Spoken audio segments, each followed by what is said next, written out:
ऐंकार ह्रींकार रहस्ययुक्ता श्रींकार गूढार्थमहाविभूत्या ओंकारमर्म प्रतिपादिनीभ्यां नमो नमः गुरुपादुकाभ्यां नमो नमः गुरुपादुकाभ्यां सदा बालरूपा अपि विघ्नाद्रिहन्त्री महाधन्ति वक्त्रापि पञ्चास्य मान्यां विधीन्द्राभिमृग्या गणेशाभिधामे विदत्तां श्रियं कापि कल्याणमूर्तिः तापिञ्चस्तवकद्विषे तनुभृतां दारिद्र्यमुद्राद्विषे संसाराख्यतमोपुषे पुररिपोर्वामाङ्कसीमाजुषे कम्पातीरमुपेयुषे कवयतां जिह्वा कुटिं जग्मुषे विश्वत्राणपुषे नमोऽस्तु सततं तस्मै परञ्ज्योतिषे तस्मै परञ्ज्योतिषे आनन्दलहरी शिवशक्त्या युक्तो यदि भवति शक्तः प्रभवितुं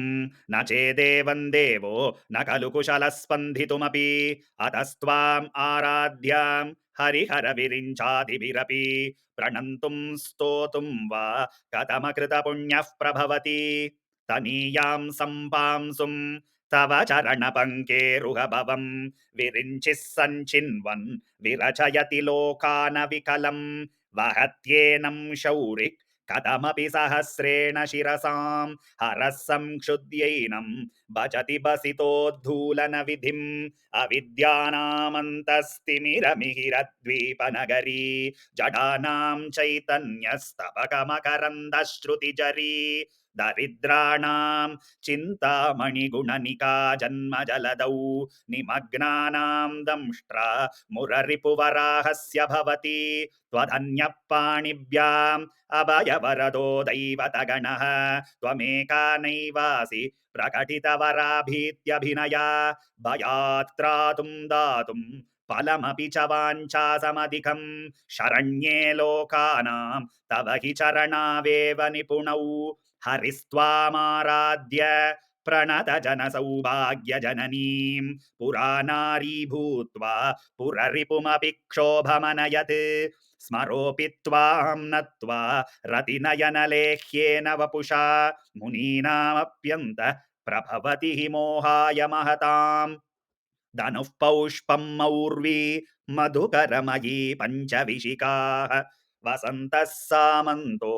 मलयमरुधायो धनरतः तथाप्येकः सर्वं हिमगिरिसुते कामपि कृपाम् अपाङ्घात्ते लब्ध्वा जगदिदमनङ्गो विजयते क्वणत्काञ्चीरामा करिकलपकुम्भस्तननता परिक्षीणा मध्ये परिणतशरच्चन्द्रवदना धनुर्बाणान् पाशं श्रीणिमपि ददाना करतलैः पुरा पुरस्तादास्तां नः पुरमदितु आहो पुरुषिका सुधा सिन्धोर्मध्ये सुरविटपि वाटी परिवृते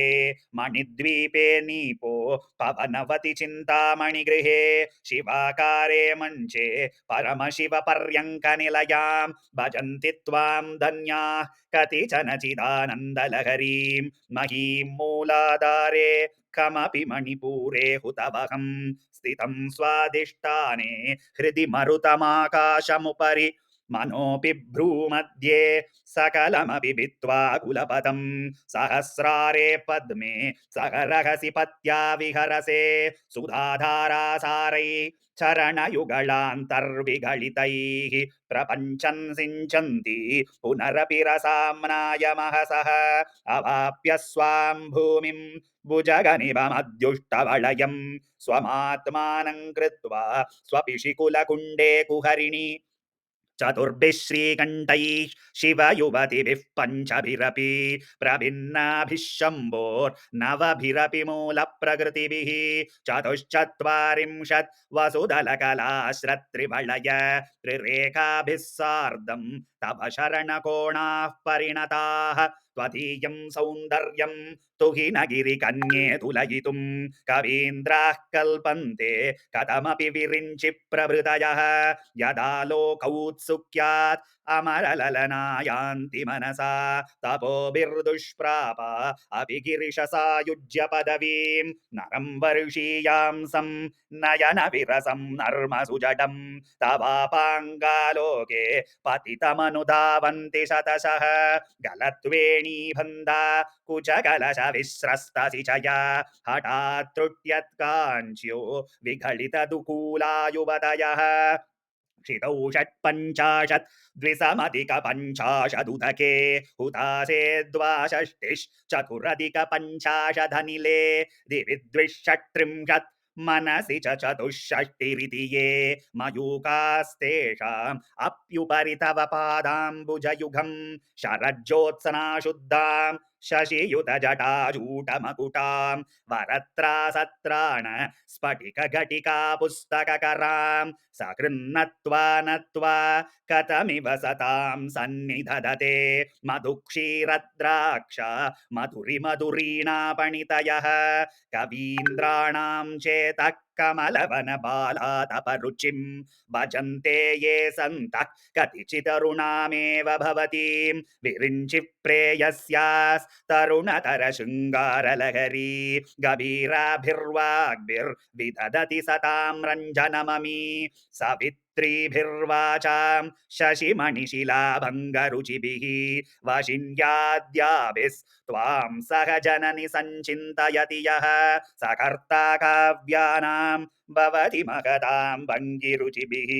वचोभिर्वाग्देवी वदनकमलामोदमधुरैः तनुच्छायाभिस्ते तरुणतरणिः श्रीसरणिभिः दिवं सर्वाम् उर्वीम् अरुणिमनिमग्नां स्मरति यः भवन्त्यस्यस्त्रस्य वनहरिणशालीननयनाः सहोर्वश्यावश्या कति कति न गीर्वाणघणिकाः मुखं बिन्दुं कृत्वा कुचयुगमधस्तस्य ददधो हरार्दं ध्यायेद्यो हरमहिषिते मन्मथकला